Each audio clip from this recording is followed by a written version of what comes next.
16वें अध्याय में देवताओं के और असुरों के गुणों का वर्णन है। अनेक चित्त विभ्रांता, मोहजाल समावृता, प्रसक्ता काम भोगेषु पतन्ति नरकेषु च। भगवान कहते हैं कि जैसे मकड़ी जाला बना करके उसमें खुद उलझ जाती है, ऐसे ही आसुरी स्वभाव वाला जो व्यक्ति है वह बहुत प्रकार की कामना के कारण उसमें उलझ करके पूरा जीवन उसी में चला जाता है। उसके जीवन का पता ही नहीं लगता, एक एक दिन कैसा चला गया और उसने मनुष्य जन्म को बेकार कर दिया। ऐसे व्यक्ति को आसुरी स्वभाव के कहा गया। जो परमात्मा के ऊपर अपने जीवन की डोर को सौंप देता है, उस व्यक्ति को सब प्रकार के जितने भी अवगुण हैं वो सारे अवगुण धीरे धीरे करके नष्ट हो जाते हैं।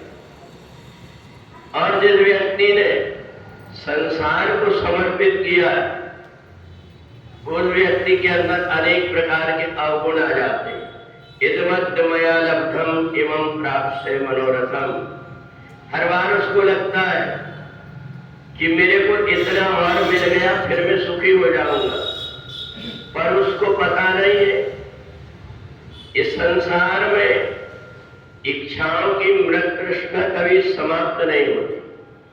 और इसलिए इन इच्छाओं को जो एक तरफ करके परमात्मा की इच्छा में जीना सीख लेता है, उस व्यक्ति का जीवन देवताओं जैसे हो जाता है।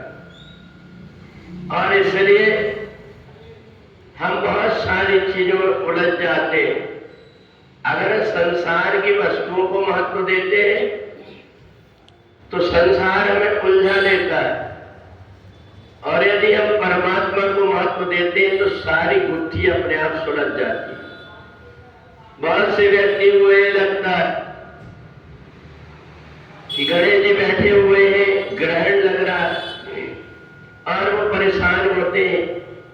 उनको ये नहीं पता है कि नवग्रह तो उन्हीं के साथ में बैठे हुए।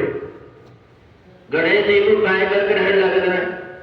ग्रहण लगता है हम और आपको, जिनकी बुद्धि भ्रमित है। तो इसलिए न देवताओं को पंचक लगता और न ही देवताओं को ग्रहण लगता है, परंतु अनेक चित्त विभ्रांता हमारे मन के अंदर भ्रम बना हुआ है। इसलिए हम उस भ्रम में पड़ करके अनेक प्रकार से परेशान होते रहते।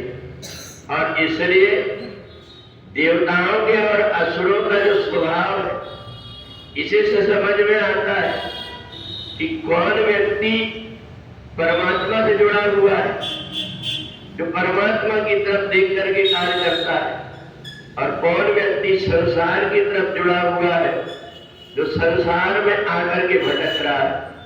तो इसलिए यहीं पर भगवान ने कहा स्वर्ग और नरक जैसे मकड़ी जाल बनाती वैसे हम बनाते।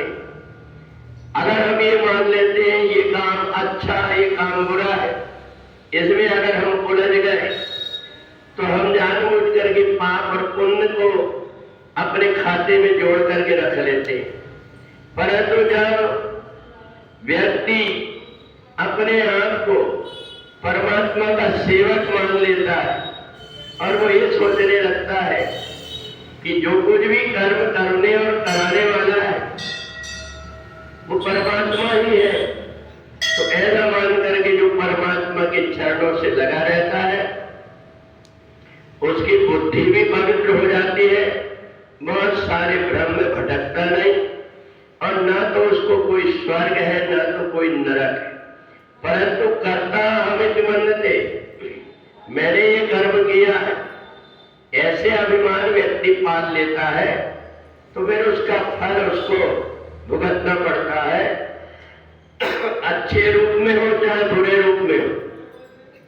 और जो साक्षी मात्र बन कर करके कर्म करता है उसके खाते में पाप और पुण्य कुछ नहीं रहता। केवल कर्तव्य मान करके जिस व्यक्ति ने कर्म किया, संसार में हम आए हैं तो बिना कर्म किए शरीर का निर्वाह नहीं हो सकता। इसलिए हम ऐसे कर्म करें कि मैं प्रत्येक कार्य को परमात्मा के निमित्त कर रहा हूं। अपने सभी प्रकार के अज्ञान को और मोह को छोड़ करके जो परमात्मा के निमित्त कार्य करता है उस व्यक्ति को न नरक जाना पड़ता है न स्वर्ग जाना पड़ता है, वो तो अपने परम धाम परमात्मा के पास ही पहुंच जाता है। बोले वृंदावन बिहारी लाल की दिल की